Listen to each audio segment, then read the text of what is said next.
હવામાન અંગે ત્રણ નિષ્ણાંતોની ત્રણ મોટી આગાહી। હવામાન વિભાગના મતે આજે રાજ્યના કેટલાક વિસ્તારમાં ત્રાટકશે માવઠું। કચ્છ, બનાસકાંઠા, પાટણમાં વીજળીના કડાકા સાથે વરસાદની શક્યતા। આગામી 24 કલાક બાદ 2 દિવસ ઠંડીનું જોર વધશે। તો અમદાવાદમાં 16.8 ડિગ્રી તાપમાન નોંધાયું। માછીમારોને 2 દિવસ દરિયો ન ખેડવા સૂચના અપાઈ। જો કે હવામાન નિષ્ણાંત અંબાલાલના મતે 22 થી 28મી જાન્યુઆરી સુધી ખેડૂતો માટે ભારે રહી શકે છે, જેમાં 22મી થી ઉત્તર ભારતમાં હવામાન પલટાશે તો 24મી થી ફરી પશ્ચિમી વિક્ષેપ આવશે અને તે પહેલા તેજ પવનનો મારો રહેશે। એટલે કે ખેડૂતો માટે 24મી થી ડબલ આકાશી આફત રહેશે, જેને કારણે ખેડૂતોના પાકને પણ અસર થઈ શકે છે। આ તરફ હવામાન નિષ્ણાંત અથરેયા શેટ્ટીના મતે સૌરાષ્ટ્ર કચ્છમાં થઈ શકે છે માવઠું, જેમાં ગુરુવાર રાત દરમિયાન માવઠાની સંભાવના છે। તો સાથે ફરી આવી રહ્યો છે કડકડતી ઠંડીનો રાઉન્ડ, જેમાં 24 થી 26 જાન્યુઆરી દરમિયાન કાતિલ ઠંડી સંભવ છે।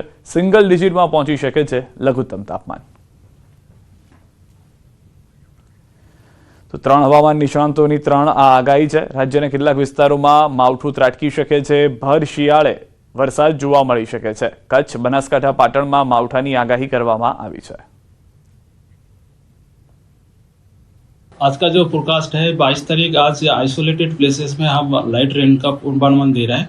इसमें लाइट रेन आइसोलेटेड प्लेसेस में थंडरस्टॉर्म विथ लाइटनिंग होने का संभावना रहेगा नॉर्थ गुजरात रीजन में। इसमें जो डिस्ट्रिक्ट सौराष्ट्र कोस्ट में आ रहा है सो कच्छ का नॉर्दर्न पार्ट में रहेगा और जो नॉर्थ गुजरात की बनासकांठा और पाटन के लिए दिया गया है।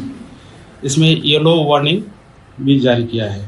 अभी जो लघुत्तम तापमान है 24 घंटा में अभी कोई बड़ा बदलाव नहीं रहेगा। 23 तारीख की सुबह और 22 तारीख की रात को हमें कुछ जगहों पे हल्की बेमौसमी बारिश देखने मिल सकती है।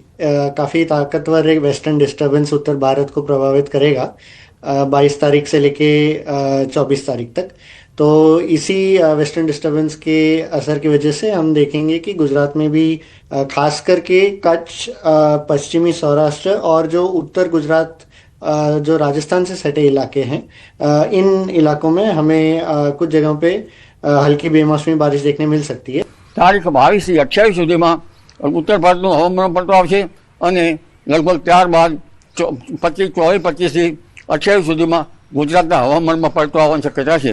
પણ ઉલ્લેખનીય છે કે આ ગતિવિધિ ચાલુ થાય તે પૂર્વે ભારે પવન ફૂંકાશે।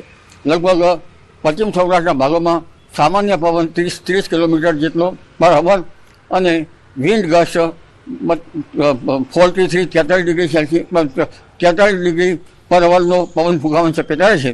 એટલે આ પવનની ગતિ વધુ રહેવાના કારણે તેની અસર જે બાગાયતી કલમ વગેરે જેનું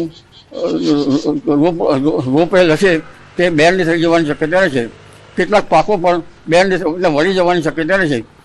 આથી પવનની ગતિના લીધે કૃષિ પાકો ઉપર અસર થવાની શક્યતા રહેશે।